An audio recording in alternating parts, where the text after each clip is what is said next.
বাড়ির কাছে গরু ঘাস ভালো লাগে না, দূরে নিয়ে গেলে ঠিকই খায়।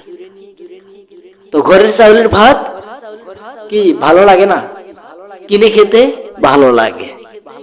আমাদের সমাজে এমন হয়ে গেছে, মসজিদে আলোচনা হয় এবং ইমামরা যারা আছে ইমামদেরকে মূল্যায়ন করতে চায় না, তারা মূল্যায়ন করে দূরের মেহমানকে। ঠিক কিনা? আমি বলবো এটাই যে মসজিদের জুমার আলোচনা হয়, মসজিদের আলোচনা থেকে যে সতর্ক যে পরিবর্তন হেদায়েতের দিকে আসতে পারে না, সে আবার কিভাবে দূরের মেহমানের আলোচনা শুনে এরকম হবে কিভাবে বলেন?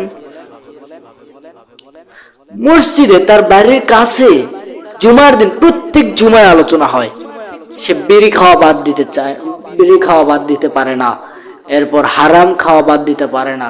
সে কেমন করে এরকম 2 ঘন্টা আলোচনা শুনে সে পরিবর্তন হবে? প্রত্যেক জুমায় আলোচনা করেন অনেক খতিবরা, সে সতর্ক হতে পারে না, সে হেদায়েতের দিকে আসতে পারে না। সামান্য 2 ঘন্টা আলোচনা করবে, 2.5 ঘন্টা আলোচনা করবে, 60 থেকে 70 হাজার টাকা তাকে দিয়ে দেয়।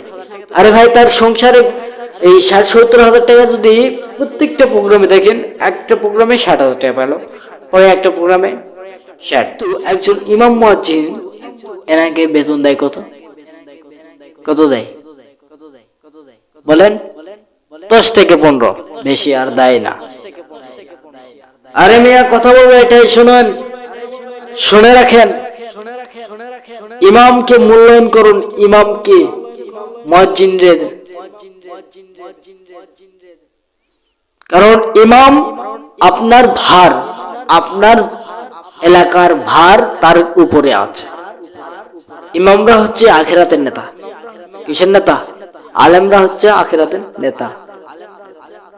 তো এনারা হচ্ছে আখিরাতের নেতা।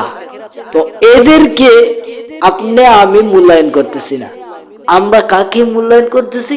দূরের মেহমানকে। হ্যাঁ করবেন, আমি নিষেধ করতেছি না, করবেন, কিন্তু নিজের এলাকার ইমামকে মূল্যায়ন করেন। কি? নিজের এলাকার ইমামকে মূল্যায়ন করেন। বাড়ির কাছে গরু ঘাস ভালো লাগে না, দূরে নিয়ে গেলে ঠিকই খায়। তো ঘরের চাউলের ভাত কি ভালো লাগে না, কিনে খেতে ভালো লাগে। আমাদের সমাজে এমন হয়ে গেছে, মসজিদে আলোচনা হয় এবং ইমামরা যারা আছে ইমামদেরকে মূল্যায়ন করতে চায় না, তারা মূল্যায়ন করে দূরের মেহমানকে। ঠিক কিনা কথা বলেন? বাস্তবে মিলিয়ে নেন। আমি বলবো এটাই যে একজন ইমামকে আপনি আপনার বিবেককে বলেন, আপনি নিজেই বলেন, আচ্ছা আমি যে এই 8, 9, 10 বা 15 হাজার টাকা আমি ইমামকে দিচ্ছি, 15 নয়, 8, 9, 10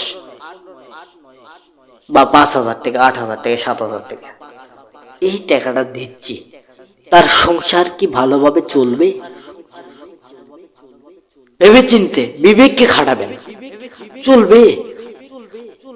আমরা 2.5 ঘন্টা আলোচনা করবে, তার জন্য 70,000, 40,000 টাকা দিচ্ছি, কিন্তু সামান্য ইমামকে আমরা এরকম 8 থেকে 7,000 টাকা, 10,000 টাকা, এর বেশি আর দিতে চাচ্ছি না। বিবেককে খাটান, তো এর সংসার চলবে। তাকে দিচ্ছি, সে তো চলতেই পারবে, দূরের মেহমান, সে তো চলতেই পারবে। এই বেটা, এই ইমামকে দিতেছেন, এই ইমাম চলতে পারবে? বউ আছে, সংসারিক, এটা কি চলতে পারবে বলেন? একটু বিবেককে কন্ট্রোল করেন, বিবেককে বলেন।